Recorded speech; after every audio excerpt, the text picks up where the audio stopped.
Night, Erev Parshat Shelach, and new place, new opportunity. We are first. We're going to learn B'zchut the Hatzlacha of our good friend Shaul ben Rachel. Amen. He asked especially to learn today. Today, I want to start with a story.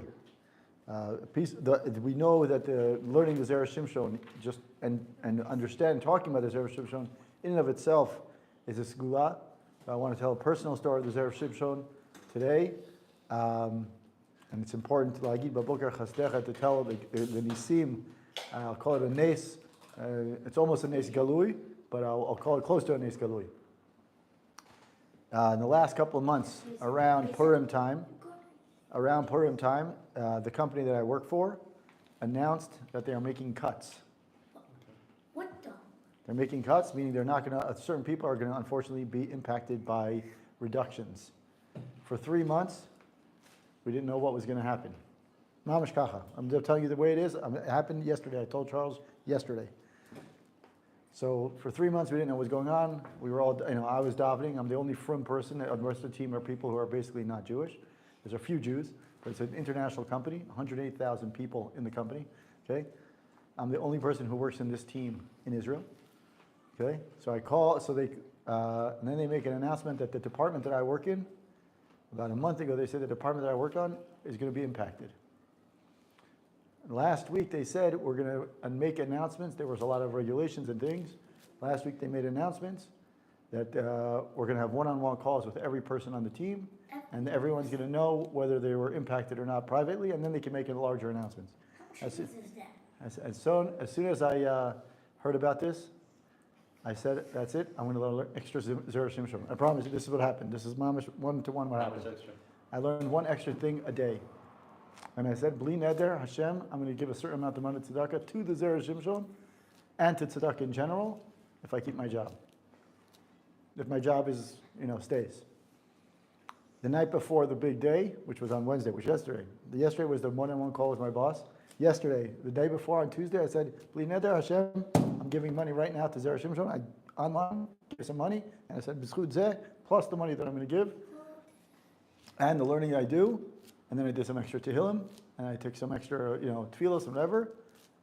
Yesterday at 10 o'clock, 10:30 in the morning, my call with my boss. It's not my boss, it's my boss's boss. And she said, you were not impacted. The next minute, after we finished my call, I gave the rest of the second. Now, what's crazier? What's crazy here? What's crazier? My boss, who was supposed to tell me, she was impacted, and two people that I work with around me, like mom, is two people that I work with on a day-to-day basis, both were impacted. Tell me that's not crazy. You get a raise? No, I didn't get a raise. I wish I got a raise. I'm like, I told him, and then it's crazy, right? And when I hear something crazy, I told Charles, remember that day when we had that whole Mesiba, the Hilula, for the Rabbi Chaim, and he gave out bottles of arak and whatever. So on the bottle of arak, I wrote on the bottle, one of the bottles of arak, I wrote, B'zchut, that I keep my job and I grow in my job. And the other bottle I wrote, B'zchut, that I get to learn more Torah. So I told Charles last night, he said, that's insane. So let's come Bezrat Hashem.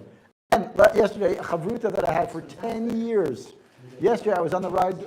I'm telling this recording so people understand. Yesterday, I was on the road with my daughter. In the middle of the drive, I get a text from someone who I used to learn with for 10 years straight. We learned in Tivot Shalom. 10 years straight. Almost every week. And he said to me, I want to learn again. I said, that's it. We're learning Zera Shimshon. And he was like, I haven't learned Zera Shimshon. I'm like, done. We're learning it. So do you understand what's going on? Just for everyone to understand what's going on in terms of yesterday, I just told a story. Yesterday, I got 114 people watching. Wow. Okay, Valdik. It must be me. Anyway, I was saying yesterday, for 3 months, there was announcements in my company. I'm telling you this again because it's important. 3 months in my company, they were announcing that people were going to get impacted. For 3 months. Okay. Yesterday, last week, they said, your team, that is the marketing team is going to be impacted. I'm saying it again, not for you, but for him. The marketing team is going to be impacted. Okay.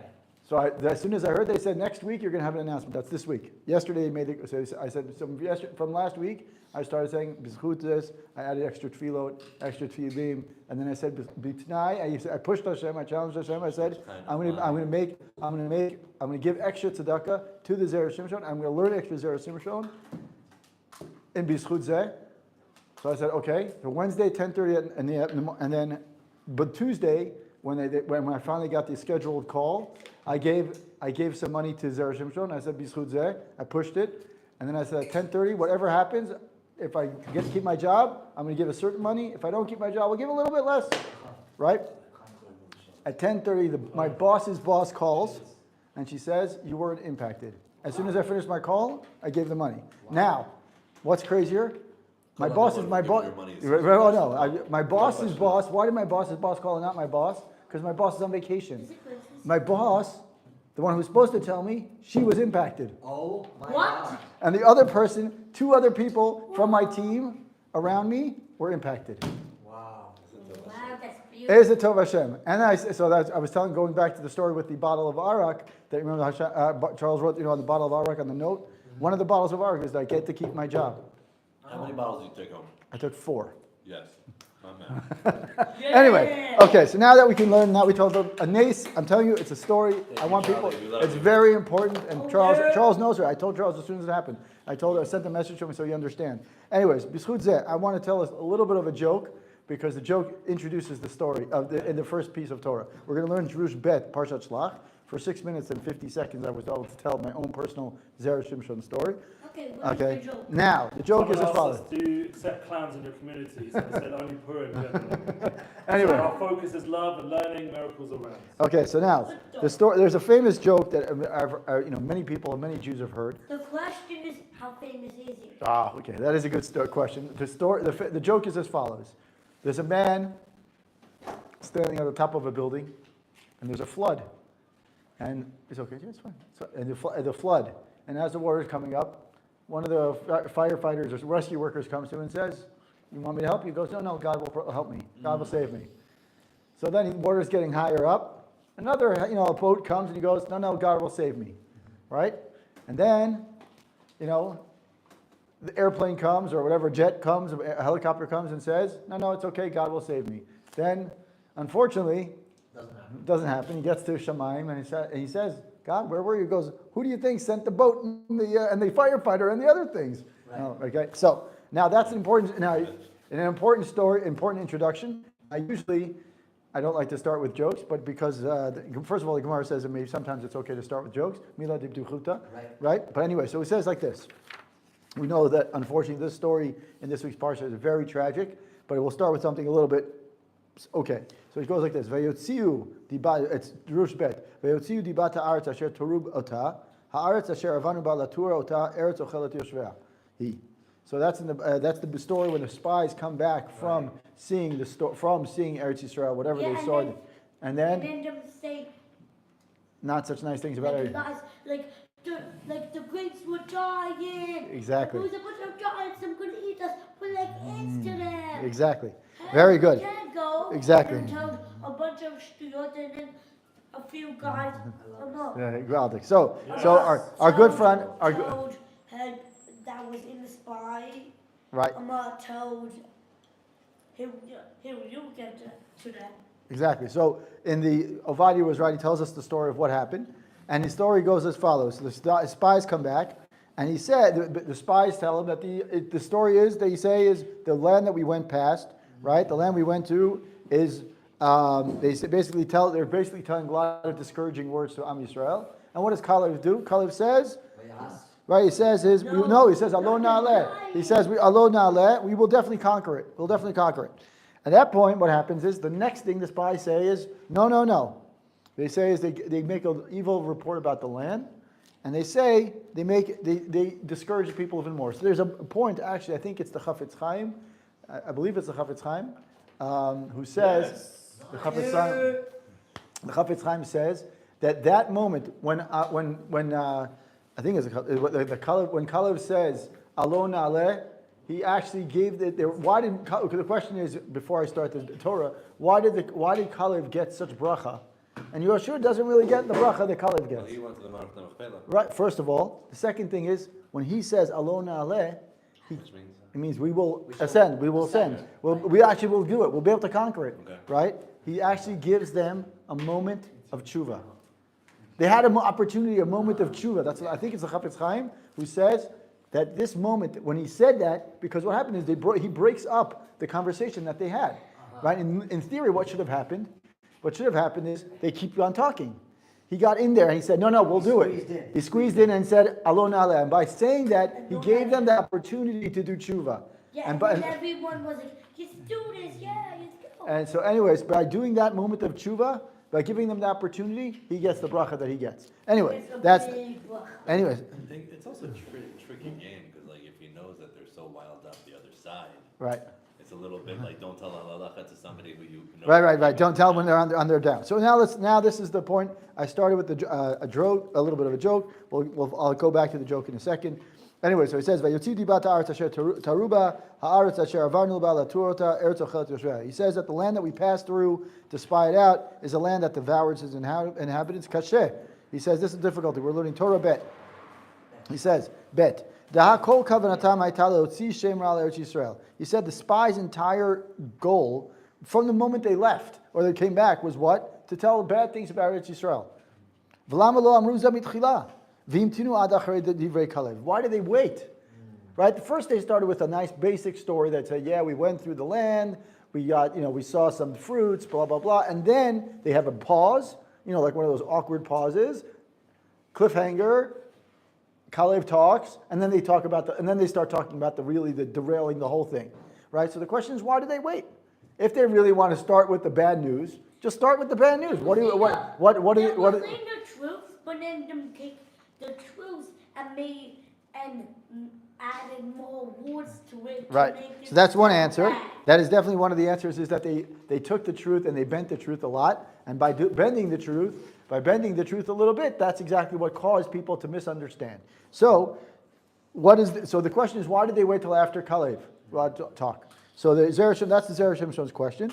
And now he's going to answer the question with a little bit of a, kind of like a lofty idea that's based on the Zohar. So pardon me while I get through a little bit through the Zohar. I'm not necessarily a maven in this stuff, but it also shows us a beautiful idea about learning something about the Zohar, A, and B, it also teaches us that the breadth of knowledge of the Zera Shimshon in general, in other words, his understanding of what different sources, and at a time when there weren't a lot of books available, so you have to really know what's going on. So he says, "V'yesh lomar di'ita b'sefer HaZohar," based on what the Zohar says, "Shemoshe masar le'meraglim kavanat Shem HaKadosh." So from what I understand, Moshe, from what I'm reading, I'm just reading what it says. Moshe passed on to the meraglim a certain name, okay? And she'im yavo ha'knanim lahara lahem yechavnu b'zeh Hashem. He says, if God forbid the Canaanim came, they saw the spies. What do you usually do with spies? You kill them. So they said, if God forbid the spies come and attack them, use the Shem HaMeforash and wipe them out. It's like with James Bond. Wait, who told you? Moshe tells the spies. Right. This is, Crash with the Giants. in case if something happens, he says, I'm not telling you what to do, but this is your out code. This is your secret code. Password is, use that, and you'll be all right. Instead of the pill. Right, exactly. So he says, okay, so that's what the Zohar says.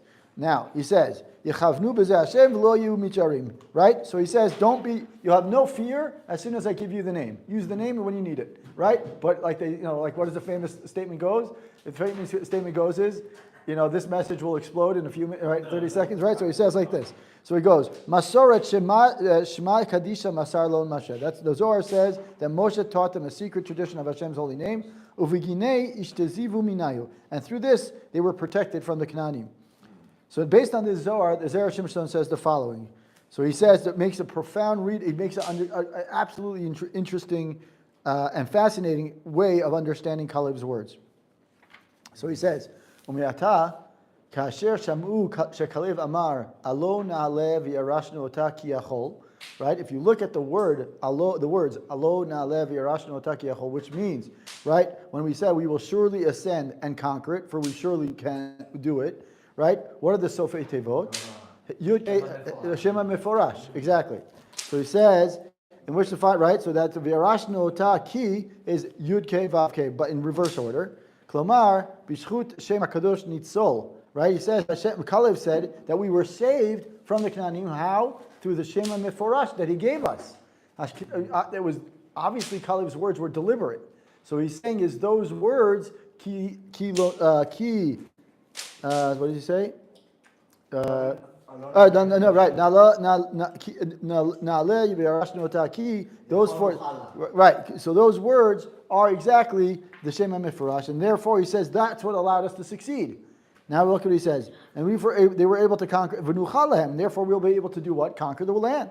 Az techef miyad, va'anashim asher yalu imo amru. Right after he says those words, there's the spies come back and talk. So now hold on 1 second here. So he says, Adarabba, ki chazaku. To the contrary, we cannot ascend, right? We won't be successful because their other nation is stronger than we are, meaning mimenu, than he. So that what has happened?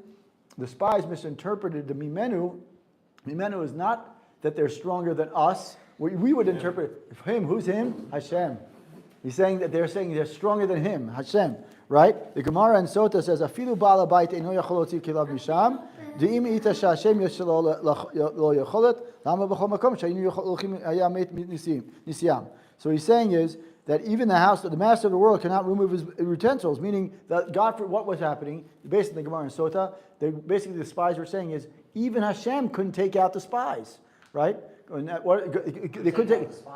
They couldn't take out the. Sorry, they couldn't take out the Canaanim. Excuse me, the Canaanim. Right, they couldn't take it even. Right, yeah, exactly. Sorry, he couldn't take out the Canaanim. If they really had the name of Hashem and Meforash, what should have happened?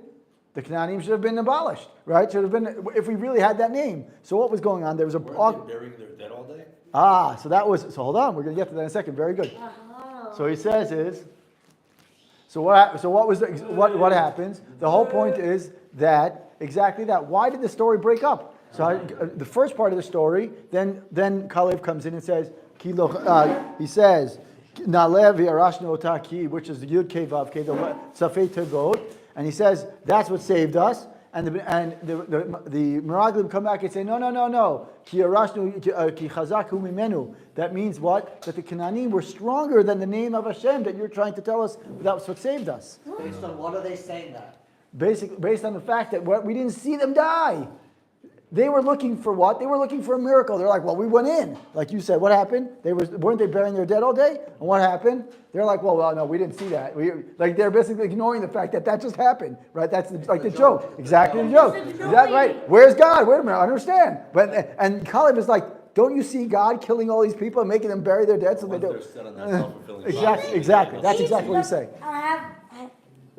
If you can't see Hashem, Amar, you know Hashem exists. Like how? How do you know all this Torah? Good question. How do you know what's it meant? How do you know how to speak in Hebrew? It's a bunch of stuff. Very good question. So he says here, it says like this. So now the spies. Even if you don't see Hashem, Hashem exists. You're right. So what is that? What happens? So what does he say here? He says, when the spies talk badly about Eretz Yisrael, they say Eretz Ochelet Yoshvei. It's a land that devours its inhabitants. Right? Like you said, based on the Rashi. Rashi on that pasuk says what? That the Canaanim were busy all day doing what? Burying their dead, so that way they wouldn't see the spies. Right? But like you said, what did they say? What was going on? The Meraglim were so focused and zoned in on talking badly about what the horses have on the horse blind. Right, they're blinded by the fact that they're like, we want to talk badly. So they're so zoned in on that they don't even open their eyes to say, wait a minute, look what just happened. We didn't get seen at all, right? What's the chances of 12 people walking into a foreign land that with Canaanim there that are probably going to most likely see you if you're on the land, you're in the mountains, whatever. The likelihood of you being seen is very high, right? But the point is that Hashem made it so that they wouldn't be seen. But what were the spies doing? They were looking for a reason to say, no, God wasn't there. They were stronger than God. Right? That's what they're saying. So Rashi says, as I mentioned, Rashi says that in order to distract the Canaanim, they caused all these people, there were a lot of funerals going on, so they would be distracted, and the spies can see what they want to see. Were they premeditated before they left? Excuse me. What do you mean? What do you mean premeditated? I mean, 8 out of 10. Oh, I don't know. That's a good question. That's a very good question. That I don't know. That I don't know. Yeah, that's That, a good according to question. many Midrashim say that their names, just the names alone, already in their names are built in, like that they had a goal in mind from beforehand. Now that's a question. It asks a question. It raises a bunch of questions. Anyways, Kadesh Yutrudim be'evlam v'lo yorgushi behem. Typically, the belav hachi elim lahem oto Hashem nezratam. Right? Hashem caused this death of all the Canaanim. If that's the case, right, so that they wouldn't be noticed. So the question is, the spies say, wait a minute, if we were to be ensure, what should have happened? The name of Hashem should have done what? Should have saved us, right? But they're saying is, no, it should have saved us. And someone else, and Caleb and Yoshua, what are Caleb and Yoshua saying? You idiots. The name of Hashem did save us. That's the people, they were busy with their funerals, so you wouldn't be seen. And you're saying is, no. If Hashem really wanted to show me who he was, he would have killed them all. As soon as the Shem Hashem would have done something more miraculous, right? So it so it says Elavadai that proves that the Canaanim are stronger than he is, right? Because if the Shem Hashem really would have been strong, then they would have done something like super miraculous, right? Goes back to, in a second I'll talk about what it goes back to. V'imatalo ma omer she'lo'olam yesh lo koach v'lo metu b'shvil kach ela she'egias banam lamut. So it proves that the land that was there, it was that the land devours a time. In other words, it's a land that naturally causes many deaths. So they were saying is, Hashem, if Hashem really was with us, what should he have done? Something really miraculous, right? They were looking for something big. But yeah, they were looking for the tsunami, but I was reading right, what the first Perek said, right, and it's interesting. It says Shemoshe she'im yavo. Right, Im Yavo. So they wanted to fight. They wanted to fight, but Moshe really said, listen, it's not like you're going to see it's like if you get to a situation right, where you're under threat, right, then use the name. Right. Not that you're going to be walking around and seeing. Right. I'm saying that's me reading. Right. But the point is, to me, Their expectation was different. Right, their expectation, exactly. The whole story is based on a miscommunication. That's clear. And even sending them in was a miscommunication Between where us- God right. wanted to send the nation in. Right. So then it says the Fiamet. Right, exactly. So he says here. Yeah.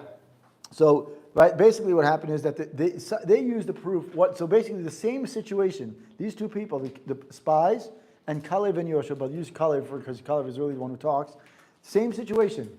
They both get the name of Hashem. One of them, Caleb says the name of Hashem when he goes back to tell the rest of Am Yisrael that the same Shem Hashem saved us. The other one says, the Shem Hashem was meant to save us, but it didn't, because we didn't see it. So we didn't see God. Where was God? Right? Like the joke, the famous joke. I was telling you, I started the Torah with the joke. You know, the joke with the guy who's about to die, the water's rising, and he says, where was God? Oh no, God will help me, God will help me, God will help me. And then at the end, where's God? I was there with the ambulance and the helicopter and whatever. So same thing. They were waiting for God to come, but they didn't see it. And Caleb is like, you idiots! God gave us. We had God. After they literally saw. Yeah, exactly. Well, that's it. So he's saying. That's So exactly. So however, the name Hashem did protect them, but what they just didn't do it. Hashem didn't perform an outright miracle, like a mamash, an outright miracle, and therefore they were looking for the outright miracle. They were looking for something. Wow. They were looking for the wow because what you have to remember, this is Dor Midbar. Dor Midbar is used to.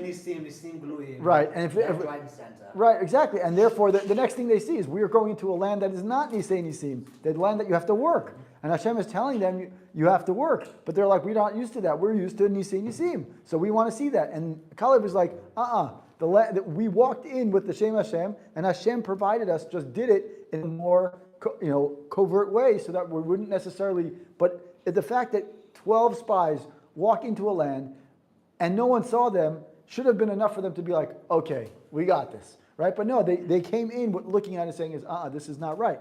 And therefore, what we learn from this one, this is a short Torah, but what we learn for is that when the spies really came back to Eretz Yisrael, Caleb was basically telling them that Shem Hashem was what saved us. Right? The same Shem Hashem that Moshe gave me, I understood it as that's what saved us. And then no. It didn't do anything, right? Because the Canaanim could have, the Canaanim were. Nothing happened. Right, exactly. Nothing happened. Right. They were like, what happened? Nothing. Right, exactly. So since they said it wasn't, this is all based on the word of mimenu. Mimenu means great. Mimenu could be mean from menu, Emmanuel right? or from him. Or him, and Hashem or God. here they're talking about him, the big him, right? So he's saying it should have been stronger than God. It was stronger than God. That's what they're saying, and because of that, they didn't understand that, and therefore they mistook that as saying that, mistook the situation and saying this was not what we meant. There was no Hashem, no Hashgacha, and therefore then they use that to go down the road of what we know what happened. And therefore the rule is that Hashem tries in general, Hashem tries to make it as natural as possible. Right, exactly, as natural as possible. Unfortunately, they were looking for something that was me'ala teva, and therefore the argument between Kalev and that the way the Zera Shimshon understands this whole situation is that the reason why the spies didn't just keep on talking, and in between Kalev comes in, is exactly this reason. Kalev comes in to tell them, wait a minute, you have to reinterpret, let's reassess the situation. We got the name of Hashem. The name of Hashem was there to protect us. It protected us. You're just not seeing you're looking for something and you didn't get it. And therefore, since you didn't get it, you're disappointed, and therefore you're going to take it down that line. That's the first story. And that's the first drush. I just wanted to point something interesting. Yep. Not Zera Shimshon, just something that I thought of is that later on, when you have the two spies with Yoshua, Yeah. when they're finding that, Yeah. you could see that there's an understanding that it's going to be a derech hateva, Yeah. in a sense of they hide at Rachav up on top, they trick the people by telling them that they went out this way, but Right. they waited 2 days. Meaning it's very much the trickery of war, Right. of you understanding, you can't just stand there and say, God will provide, you have to take action. Right. Which I think is like a mature level Yes. as they're about to come in. So that's just like my... Zera Shimshon does talk about that story because obviously the Haftorah, he does always raise at least one Haftorah Drush.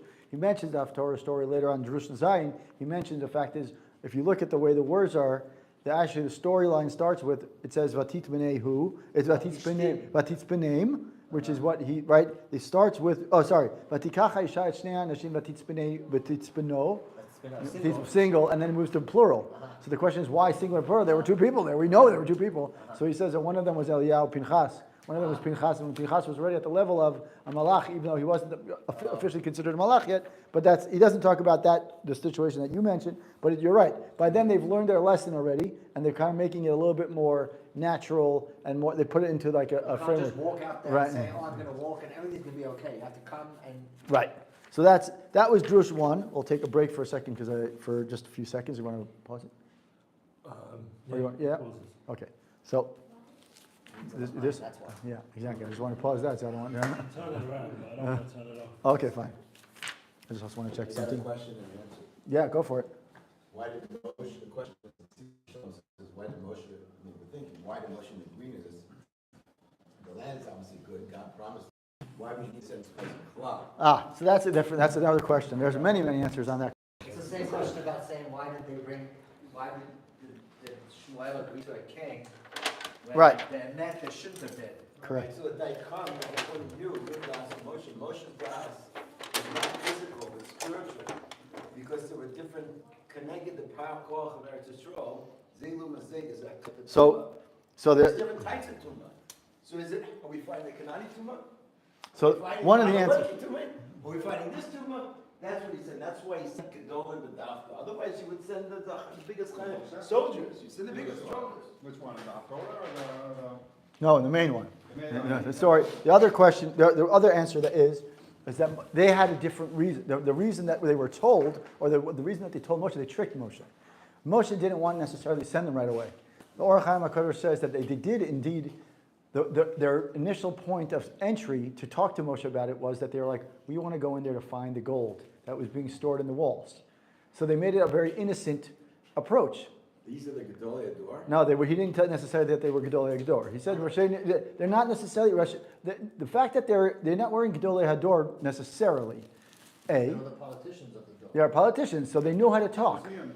You didn't see him. Right, right. The Glim is told twice. Yeah, And what is it in the Midbar? And one is One Dvarim. Dvarim. right. And the difference between them called Meraglim and what's the other term? Anashim Tayarim, Anashim Vayaturu, meaning Right. the whole story. So is that told so the Orach Chaim has about a 2.5 page Uh-huh. understanding as to why. One of the points he makes, if I recall correctly, is that he makes the point that their initial point of entry and argument was very innocent. So they tricked Moshe, and therefore Moshe understood it to say, well, if that's what they want to go for, I'll let them in. I'll take them in. But Hashem, and that's one of the reasons why you see that it says lecha or shlach lecha is exactly ledadcha. All right. In other words, what you think is right, even though they tricked you, and I know Hashem says, I know what's going to be the outcome. Same thing with the king. Right, that's what I was Same saying. thing with the king. With Shmuel, he's like, okay, I don't really think Even in that. the Torah. Even in the Torah, when Right. Moshe, So Tasim, what? Som Tasim Alech HaMelech. Right. So that was that's part. Moses is lenient. At the end of the day, Moses is lenient, even with Eldad made. I think part of it also is that Moshe as a leader, and he said it already last week. He already said they're too big, too much for me. He Right. already started saying it. Did what? It's too much, you want me, right. you already want me to carry this team, the team on my back. As though I've given birth. to Right, them. exactly. As though He's I- turning into a yes man. He's turning Right, into a yes man. exactly, and that's changing, and by the way, and it's if you look at the words of last week's Parsha, Anochi Hariti. right, exactly, right, we saw it, right, like a nesher, right, so, but if you look at the words, those words are used, and when are those words used again, or similar words, those words are used again, Kitolid banim uvnei banim. similar, they're used in Dvarim, the week before Eicha, the Shabbat before Eicha, very similar words are used, and I think that the reason is because it's foreshadowing. This week is the first time we start learning about the way the things happen, the tragedies that happen, is last week's Parsha. The first time that people complain about what's going on that are not justified is last week. And what happens afterwards? We start seeing that the timing of the year, we start seeing Tammuz coming in, right? We start seeing Mitonim, exactly. Right, and then today, and then what happens in this week's Parsha? Hashem says what? Oh, you're crying for no reason? Right, now I'm going to make sure you cry forever, right? So that was on Tisha B'Av. So it's like this foreshadowing of what's going to happen. Anyway, Ready to go weiter? we're ready. Is that the empathetic father version? Okay, let's go. Anyway, Or the realistic version. Weiter. okay. So next drush we're going to do is. What was the end of it? What was So the end of it was that basically Hashem. Batman wins. That basically the end of it is that Bnei Israel, the spies, the 10 of the 12 spies, misinterpreted the story that was going on. They saw the people at funerals, but they didn't think that was Hashem. Their eyes were basically, like you said, they had tunnel vision. They were They were like, oh my God, it's so easy. Where's the miracles? We didn't need Hashem. right, exactly. We didn't need Hashem. Where was Hashem? I don't know. Hashem wasn't there. I was waiting for Hashem. I didn't get him. Okay, so we'll go to the next. We'll go back now. We'll do Drush Aleph. I think we did this one last year, if I recall. Drush Aleph.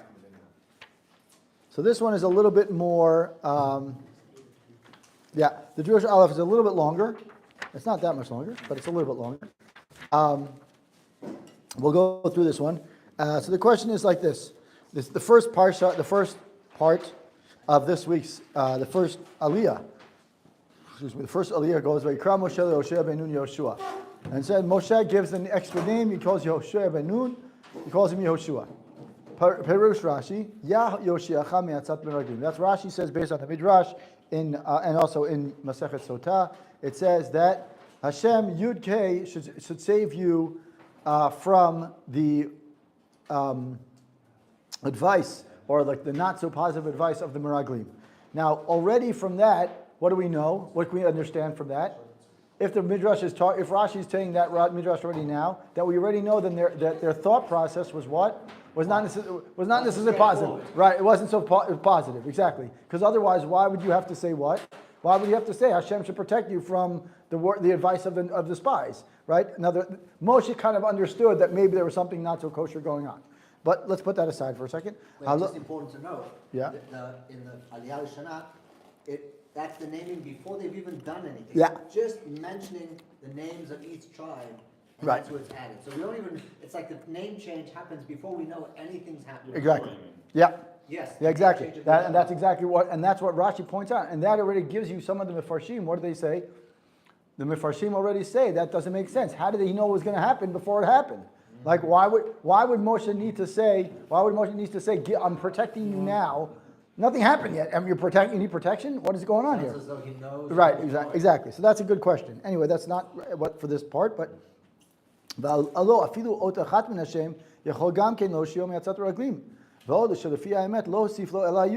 right? So he says, according to this, we said is we should have just done what? One letter would have been enough. Why does it say Ya Hoshiani? Right? Ya Yoshiacha. Ya is Yud Hey, right? And what did he really add? Yud. He didn't add Yud Hey. Rashi says Yud Hey Yoshiacha. Because it included his name already. Right. So there's no real. It's a good question, right? It's a very good question. We all think of Hashem. Hoshea becomes Yoshua. So he added the Yud. But according to the Midrash, it actually says that Moshe added Yud and Hey. That's not correct. He says,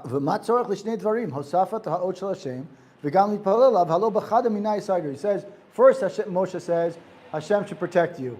Like a little bracha. Hashem should protect you. Right? And the second thing is, I'm going to give you a little extra letter on your name. So the Zera Shimshon asks, why do you need both? You could have had one of those should have been enough. Right? Either add a letter to your name or two letters to your name, whatever we say, or give you a bracha. But you don't need both. What's the reason that we get both? So he says like this. So One second. Moshe adds gift to Hosea, right. and he gives him a bracha. Doesn't say get a bracha. It says Ya Yoshiacha me'atzat meraglim. That's like the bracha.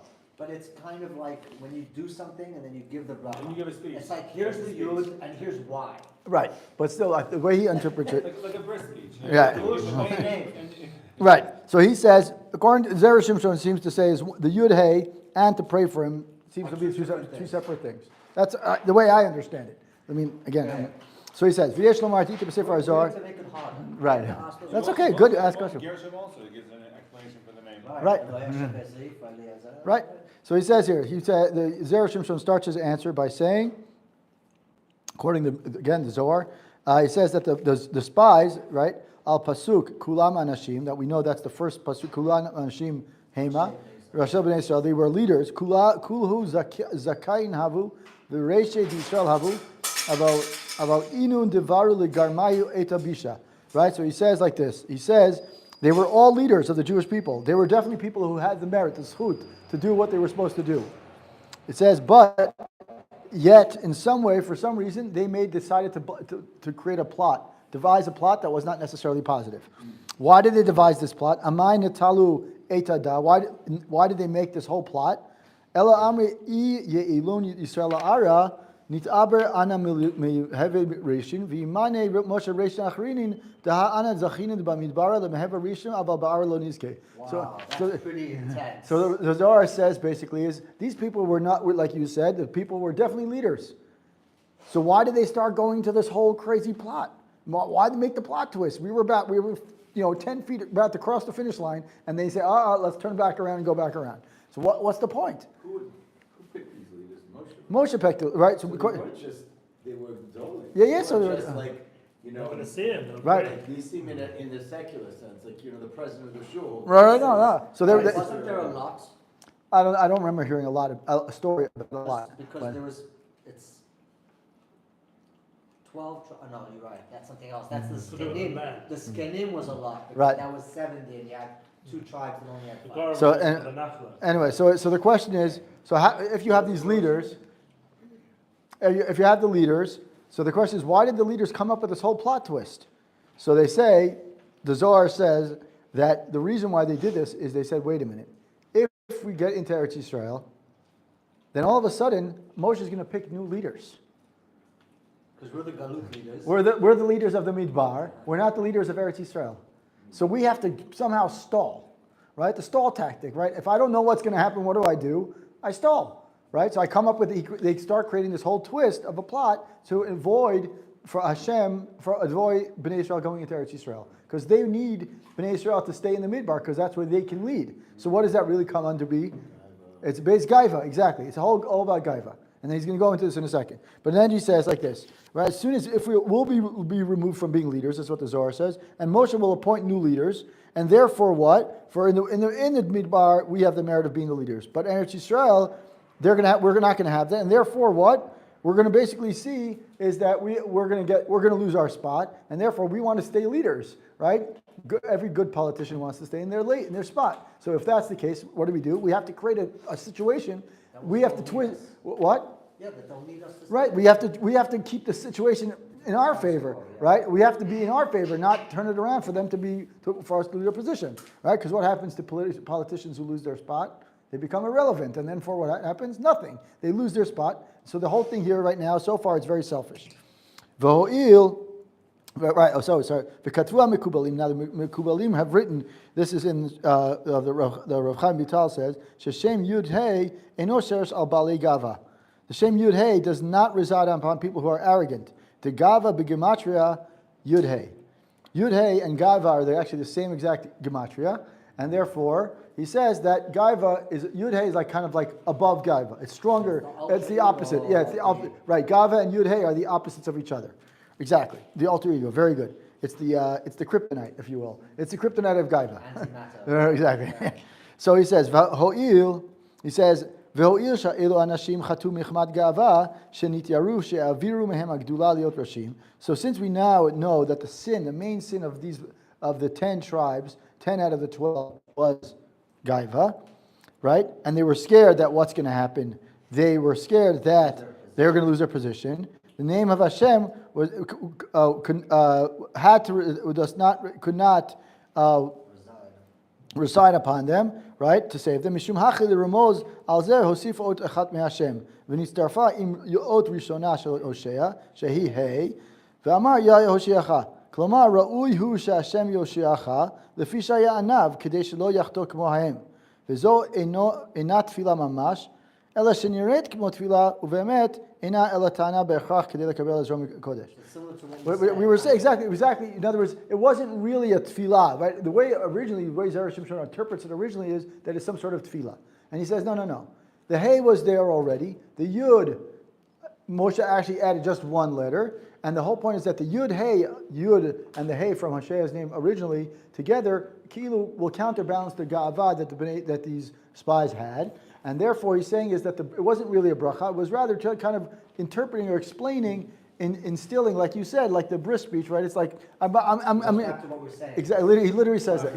He literally says just that. He says that the Yud... He says that? No, something similar. He says that the Yud was what was actually added to his name. Yes. The Hey was part of Hoshea's name originally. Right. The Yud Hey is the counterbalance to Gava. Gava and Yud Hey are the same gematria, and he says that they basically counterbalance. So anyone who has Gava, the name Yud Hey can't work because they fight against each other. And he says, so therefore, It means one or the other. right. They didn't know what to do with the name. So then he says, They gave them a name, they didn't know what to do with it. right. So he says, then it wasn't actually a tefillah. What was happening is that he added just one letter, and it wasn't really a tefillah. It was just rather it works well with it like fits in nicely. The Yud Hey and Hosea, Yoshua, Ya Yosheacha, whatever. Now, It was for Yeshua, it wasn't for them. right. What do you mean, what is this statement saying? It didn't protect them because they had Gaiva. It wasn't meant for them, it was meant for Yeshua. He got the letter. It was meant to protect him from their Gaiva. Right. Right. It was a tefillah for it. It was only for him, right. Right. Correct. That was right. But you're saying it didn't protect them. No. It couldn't protect them because the Yud Hey. Like Moshe's, It couldn't protect them because it wasn't given to them. No, because they couldn't reside on them because their Gava wouldn't allow He it. didn't give them the Yud, he gave it to Yeshua. Right. That's fine. That's fine. It was It wasn't get them at all. Start from the beginning. correct. It wasn't meant for that. Yeah. That's fine. Okay. Because yeah. It seems that Moshe's, the guy who he likes, the guy who he's been training, is Yeshua. Right. Princess. Right. He somehow worked his way in. We don't know the full story of how it got started. Kalev is the surprise character. That Kalev links up with Yeshua, And we don't know from the beginning. Batman and Robin. That's rough though, because Batman goes through a lot of Robins in the written stories. But No, he's about to ask the question, why does he only address Yehoshua and not Kalev? In a second. Yes. This is the next question. Yeah, I'm not listening. Yeah. Okay, so he says like this. Then the question is, "V'hashta nicha shitpilel al Yehoshua v'lo al Kalev." So he says, now we understand, now we can understand, based on what we just said, now we can understand why Moshe davens or says something nice, adds a letter, whatever we say, to Yehoshua, not Kalev. Devish lama Yehoshua hayam mechuzak bo shaya anav misharto Yehoshua ben Nunar lo yamish mitoch haol. Bevadai shaya bitladek b'darkei rabo. Right? Ichtive va'ish Moshe anav mod. Right? So we say is, Yehoshua, it wouldn't be surprising for us if that Yehoshua is so modest and follows the letter of the law that Moshe did. Because he was literally didn't leave the Ohel, he didn't Where did he start? His beginning started, he was cleaning the shul. right, exactly. That was his- Right, so the point is that, yeah, right, but Just like Moshe. right, so the point is that his model, his role model was Moshe. So it's not surprising that his anava, his modesty, his actions were exactly like Moshe's. No one's surprised by that. Like you said, the surprise character here is Kalev, right? Aval Kalev, but with respect, lo haya Moshe kol kach mechuzak bo, umishum hachi lo yitpalel alav. So he wasn't sure that Kalev was really going to be as humble as Yehoshua. I would have thought the other way around. I would have thought the exact same thing. I would have said, In my, "You need some help. yeah, exactly. Our potential." That's exactly. That's- I think last year when we learned this Torah, I said the exact same thing. I said it's the opposite. You would think that Kalev should have gotten the bracha and not Yehoshua because Yehoshua knows what to do. Right. Exactly. That's my question. That was my question last year. I seem to remember that. Anyway, so he says, "Mishum hachi lo yitpalel alav." Now, v'katuv shel Yonatan miyuzel mesayenu. He says, let's look at that's the Tanakh Natan, which is he doesn't quote it often. The Zera Shimshon doesn't quote it often, which is interesting. But he says like this: V'chad chama Moshe an v'tanute. Moshe, when Moshe saw his humility, that is Kara Moshe Hoshea bar Nun Yoshua. He called Hoshea Yoshua ad kan. So he quotes it. He says before continuing, he says that basically before he continues, why we have to explain now why did Moshe add and daven for Yoshua? Zera Shimshon goes on a tangent, and he's going to come back to it in a second. So he says like this. He says that there he pitched his tent, later on over there. Anyways, we go there. So he says, now he says, why did Moshe pray only for Yoshua? There's a lot of commentary, a lot of Mefarshim ask the same question. The same question. When you're asking the same question, we're not the only ones. The question really does not even begin. What better reason was there to daven for Mishareg? Then why should, if we're going to say he should have davened for Kalev, then if he should for all of them, right? Exactly. Once you say Kalev, you have to say all, right? Because you can't say, oh, Kalev and Yehoshua, yes, and 10 no. Well, maybe he's leaning towards one way. So hold on. So that's exactly. So he says, "Sharei Be'otosha." There was no reason for any of them at that moment when Moshe first saw their mission. Assuming that we understand the storyline the way it is, we assume that Moshe had good intentions, meaning they walked to Moshe and said, "We want to go in." Their intentions were pure, quote unquote, right? So if we understand that, so if Moshe's thought process was, okay, they're going to go in to do what they want. They explained it the way they explained it to me. I understood it to be that's very pure intention. At face value, exactly. Right? They were all ksherim at that moment. Okay, that moment, that specific moment. Right?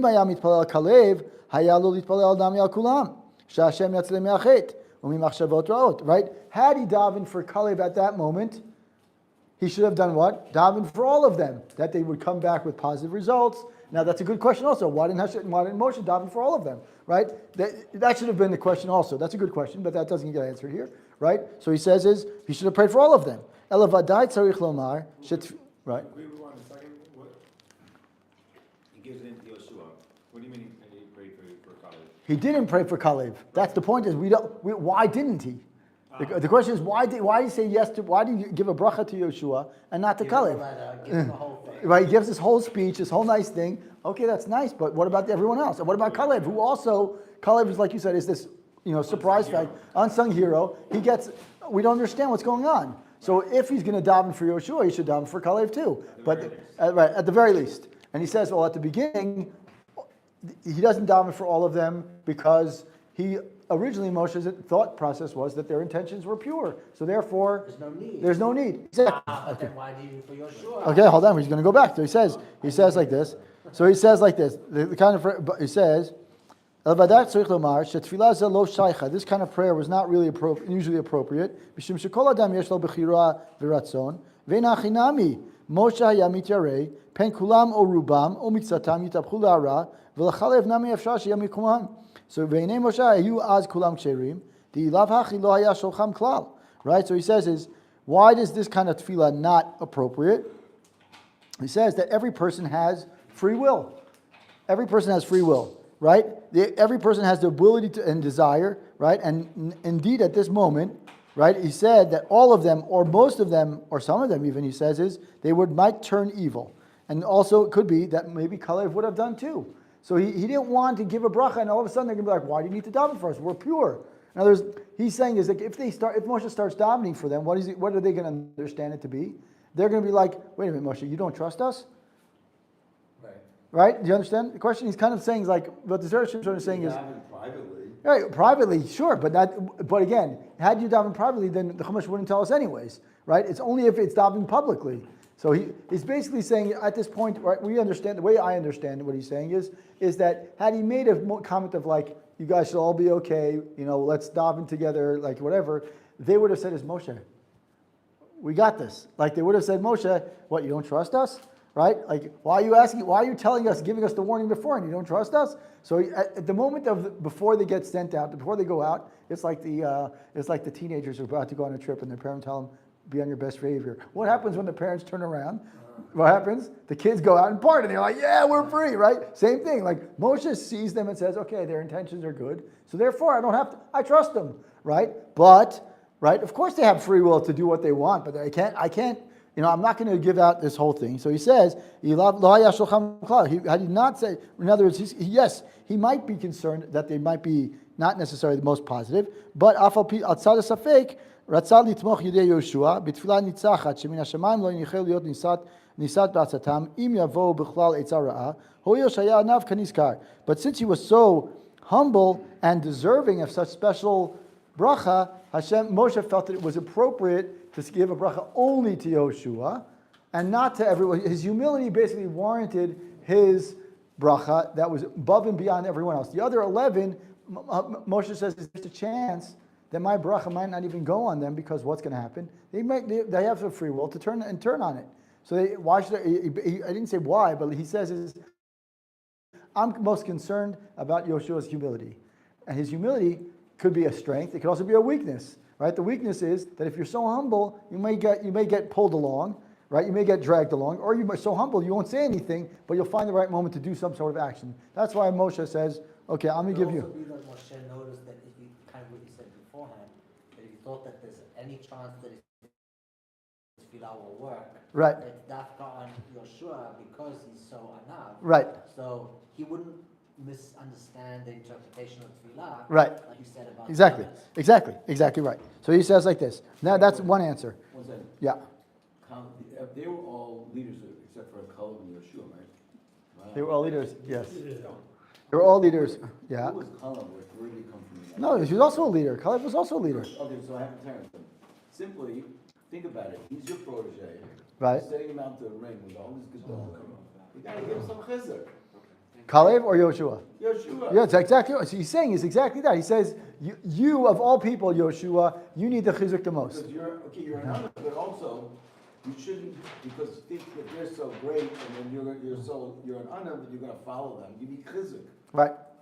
So that's exactly what Moshe was. He was Yotzim Klal. Right. That's exactly what he's saying. Is Yoshua was the exception to the rule. The 11 other people were leaders, but his modesty could be viewed as either a strength, and therefore he won't say anything. Therefore, Moshe needs to give him a bracha, or because he didn't say anything, he needs a bracha even more. Right. Either way, you look at it as in comparison to the other leaders, their intention is purely arrogance. They're pure arrogance. This statue was even known yet. It was like David before it became well known. Exactly. Right? And you imagine you got the most Gedolei Torah in front of you, right?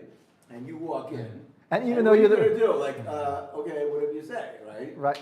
So exactly, that's exactly right. So that's answer number one, is that Moshe gave a bracha specifically to Yoshua because he was his protege, and therefore he felt that the bracha he would need the bracha the most because the behaviors should. This was his first public act. Yeah, his first public, exactly, his first public act. debut. Yes, his What? debut, yes. His debut, yeah. This is the Yoshua, There is yeah. a real correlation with August and David everything and Noah. after. You think about them, how they both came out of obscurity Right. to be the leaders, and if you're looking around for a leader, you're not gonna look at Yeshua at that point. Right. You're not, just like you weren't gonna look at Shaul David. was the same story. So, anyway, so we're gonna go through the next drush, the next piece of the drush, and then I'm gonna repeat my story that I opened the Zera this Torah with, today's lesson with, because I want everyone. I made a point that Charles said you must repeat the story 1,000,000 times. I'll tell you, it's personal Zera Shimshon in front of my today. But the last 2 days, I'll say it again. Okay. So he says another pirush, another reason why Moshe davened only for Yoshua. It says, "Oh yesh lomar b'tirus kushatim meforshim." Dilama hitpala Moshe al Yoshua v'lo al achirim. Why did he daven only for Yoshua, not the others? She'Hashem yatzilem miyitzara v'niyar mishum panim mishum maso panim badavar. It seems like he's showing favorites, right? And it's also a very simple question. By the way, another thing is, I would have said, you said, oh, maybe he's the humble guy.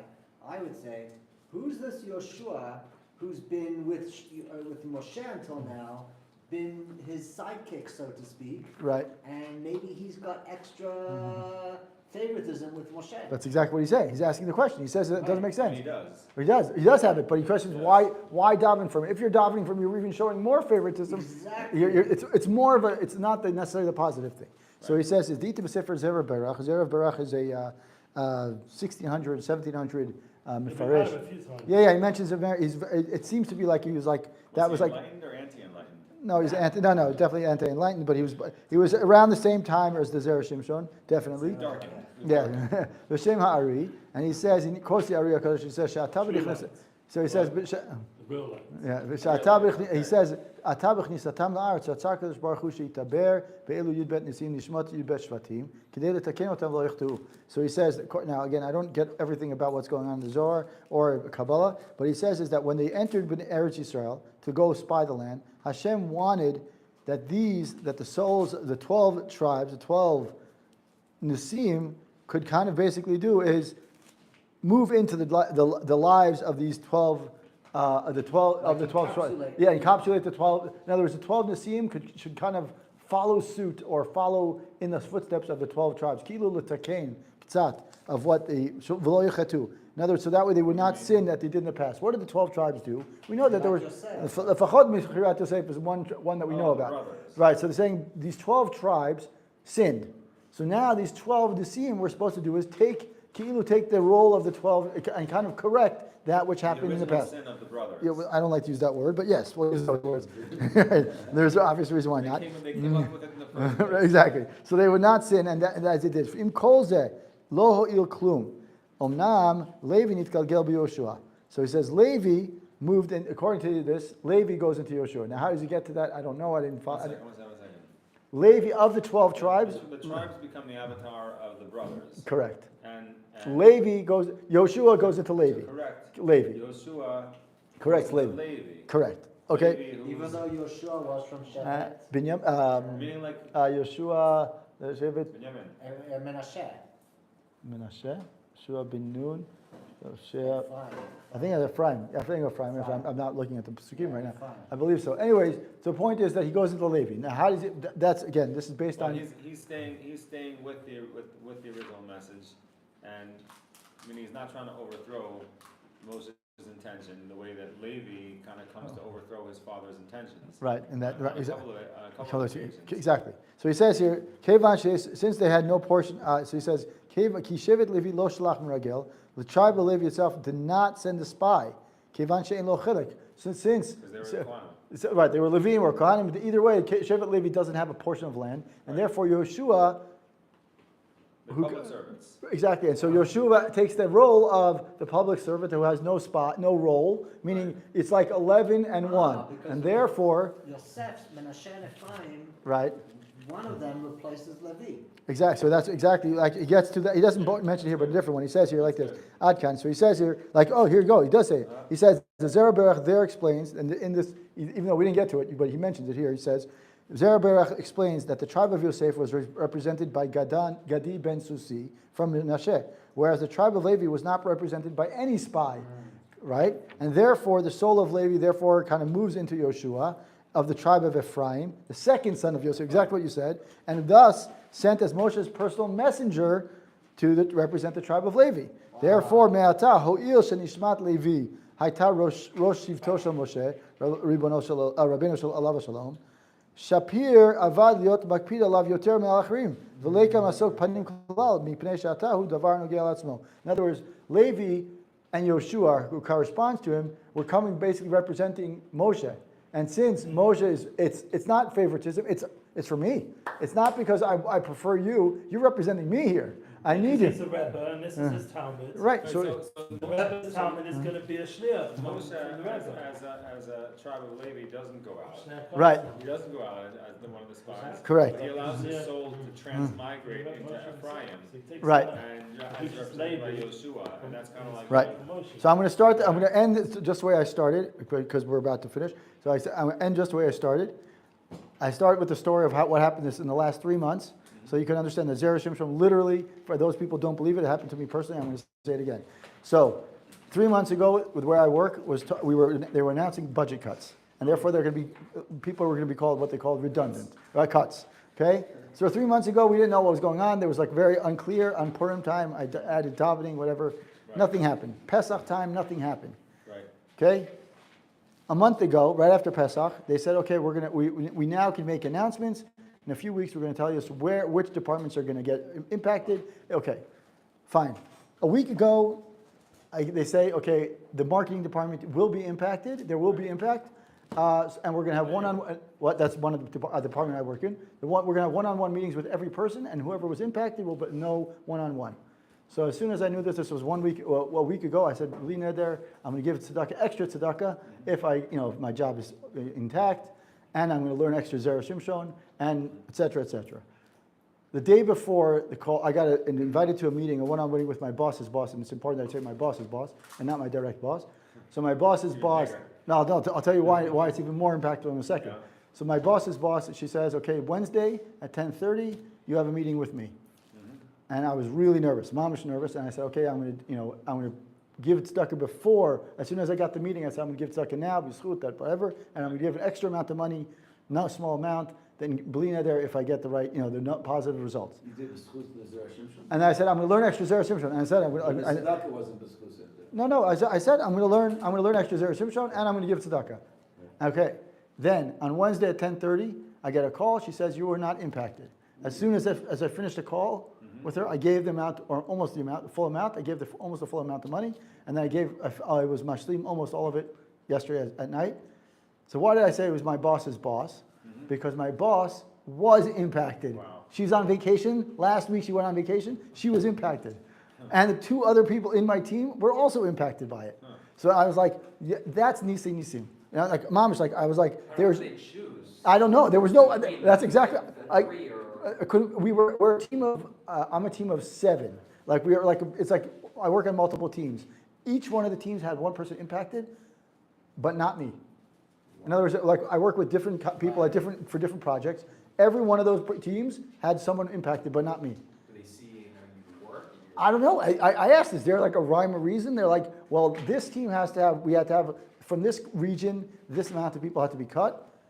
This region had to have some, and I was just like, I don't understand. It'd be funny if this basketball came out as they're about to speak with those Shimshon. But these people are not Jews. They're like, that's the point is like none of these people, I work at a non-Jewish company based in Sweden. I'm the only person in Israel who works in marketing. Like you have to like say like, Mamish Yad Hashem in the thing. I'm telling you, it was wild.